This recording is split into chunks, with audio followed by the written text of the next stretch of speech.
कक्षा 7 के सभी बच्चे ए और बी के अपनी हिंदी की सहायक पुस्तक महाभारत निकाल लें और यूनिट 1 का भाग 10 लाख का घर आज दिनांक 12/10/2020 को पढ़ाया जाएगा। ध्यान से देखें। भीमसेन का शरीर बल और अर्जुन की युद्ध कुशलता देखकर दुर्योधन की जलन दिन प्रतिदिन बढ़ती ही गई। वह ऐसे उपाय सोचने लगा कि जिससे पांडवों का नाश हो सके। इस कुमंत्रणा में उसका मामा शकुनी और कर्ण सलाहकार बने हुए थे। बूढ़े धृतराष्ट्र बुद्धिमान थे। अपने भतीजों से उनको स्नेह भी काफ़ी था, परंतु अपने पुत्रों से उनका मोह भी अधिक था। दृढ़ निश्चय की उसमें कमी थी, पर वह किसी बात पर यह स्थिर नहीं रह सकते थे। अपने बेटे पर अंकुश रखने की शक्ति उनमें नहीं थी। इस कारण वह जानते हुए भी कि दुर्योधन कुराह पर चल रहा है, उन्होंने उसका ही साथ दिया। इधर पांडवों की लोकप्रियता दिनों दिन बढ़ती जा रही थी। चौराहों और सभा समाजों में लोग कहते कि राजगद्दी पर बैठने के योग्य तो युधिष्ठिर ही है। वे कहते थे धृतराष्ट्र तो जन्म से अंधे थे, इस कारण उनके छोटे भाई पांडु ही सिंहासन पर बैठे थे। उनकी अकाल मृत्यु हो जाने और पांडवों के बालक होने के कारण कुछ समय के लिए धृतराष्ट्र ने राजकाज संभाला था। अब युधिष्ठिर बड़े हो गए हैं तो फिर आगे धृतराष्ट्र को राज्य अपने ही अधीन रखने का क्या अधिकार है। पितामह भीष्म का तो कर्तव्य है कि वो धृतराष्ट्र से राज्य का भार युधिष्ठिर को दिला दें। युधिष्ठिर ही सारी प्रजा के साथ न्यायपूर्वक व्यवहार कर सकेंगे।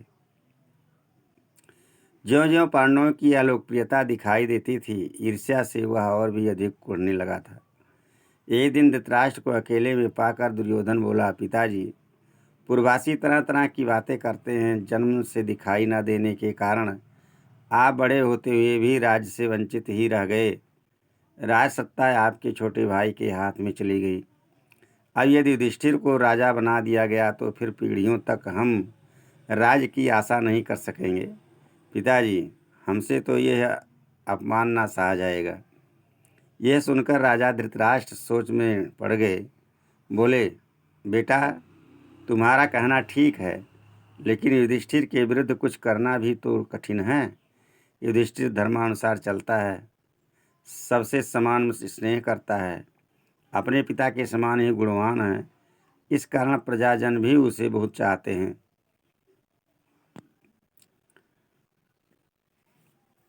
भीमसेन के बल पौरुष और अर्जुन की लोकप्रियता युद्ध कुशलता को देख करके उनकी बढ़ती हुई लोकप्रियता से दुर्योधन जल भुन गया और वो उपाय करने लगा कि कोई ऐसा षड्यंत्र किया जाए जिससे पांडव नीचा हो जाएं। और वह अपने पिताजी से इसके बारे में बात करने लगा तो धृतराष्ट्र को अपने भतीजों से कम स्नेह नहीं था। वो ये निश्चय नहीं कर पा रहा था कि क्या करे, और इधर पुत्र मोह भी उसको दबाए हुए था। इसलिए वो किसी निर्णय को सही तरीके से नहीं कर सकता था। और दुर्योधन को कुराह पर चलते हुए देख करके भी उसे ऐसा लगता था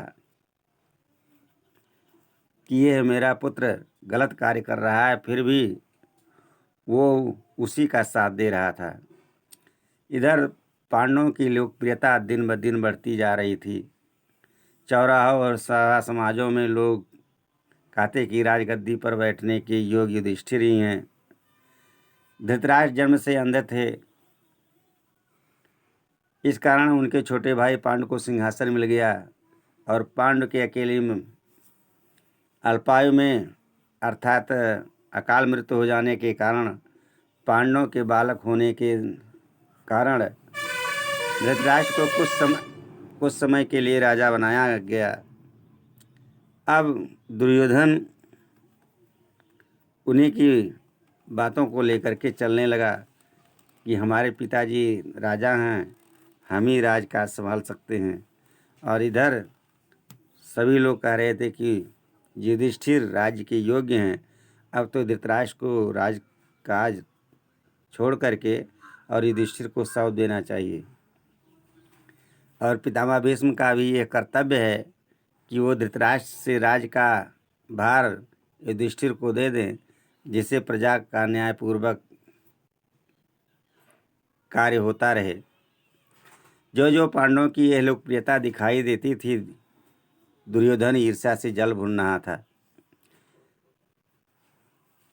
एक दिन धृतराष्ट्र को अकेले में पा करके दुर्योधन बोला कि हे पिताजी,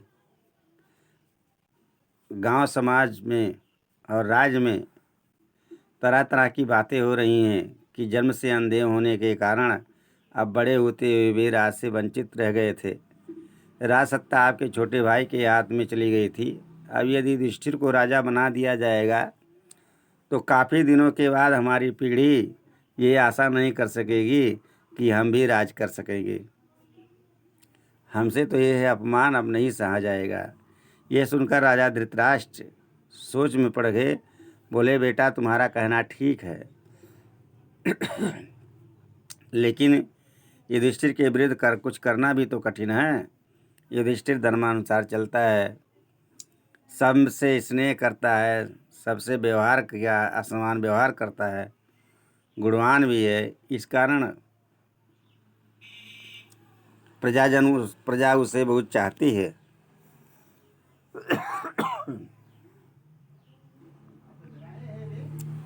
यह सुनकर दुर्योधन बोला, पिताजी आपको और कुछ नहीं करना है, सिर्फ पांडवों को किसी न किसी बहाने कर्णावत के मेले में भेज दीजिए।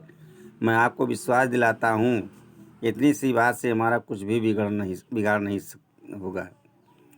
इस बीच अपने पिता पर और अधिक दबाव डालने के इरादे से दुर्योधन ने कुछ कूटनीतिज्ञों को अपने पक्ष में मिलाया।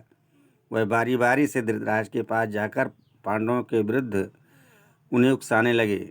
इनमें कर्णिक नाम का ब्राह्मण मुख्य था, जो शकुनि का मंत्री था।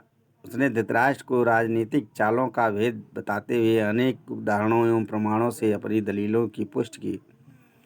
अंत में बोला, राजन, जो ऐश्वर्यवान है वही संसार में श्रेष्ठ माना जाता है। ये बात ठीक है कि पांडव आपके भतीजे हैं, परंतु वह बड़े शक्ति संपन्न भी हैं। इस कारण अभी से चौकन्ने हो जाइए। आप पांडु पुत्रों से अपनी रक्षा कर लीजिए, वरना पीछे पछताइएगा। कर्णिक की बातों पर धृतराष्ट्र विचार कर रहे थे कि दुर्योधन ने आकर कहा, पिताजी आप अगर किसी तरह पांडवों को समझाकर कर्णावत भेज दें तो नगर और राज्य पर हमारा शासन पक्का हो जाएगा। फिर पांडव बड़ी खुशी से लौट सकते हैं और हमें उनसे कोई खतरा नहीं होगा रहेगा। दुर्योधन उसके साथी धृतराष्ट्र को रात दिन इसी तरह पांडवों के विरुद्ध कुछ न कुछ कहते सुनते रहते और उन पर अपना दबाव डालते रहते थे। आखिर धृतराष्ट्र कमज़ोर पड़ गए और उनको लाचार होकर अपने बेटे की सलाह माननी पड़ी। दुर्योधन के पृष्ठपोषकों ने कर्णावत की सुंदरता और खूबियों के बारे में पांडवों को बहुत ललचाया। कहा कि कर्णावत में एक भारी मेला होने वाला है, जिसकी शोभा देखते ही बनेगी। उनकी बातें सुनकर खुद पांडवों को भी कर्णावत जाने की उत्सुकता हुई। यहाँ तक कि उन्होंने स्वयं आकर धृतराष्ट्र से वहाँ जाने की अनुमति मांगी। धृतराष्ट्र की अनुमति पाकर पांडव बड़े खुश हुए और भीष्म आदि ने से विदा लेकर माता कुंती के साथ कर्णावत के लिए रवाना हो गए। पांडवों के चले जाने की खबर पाकर दुर्योधन की खुशी की तो सीमा ना रही।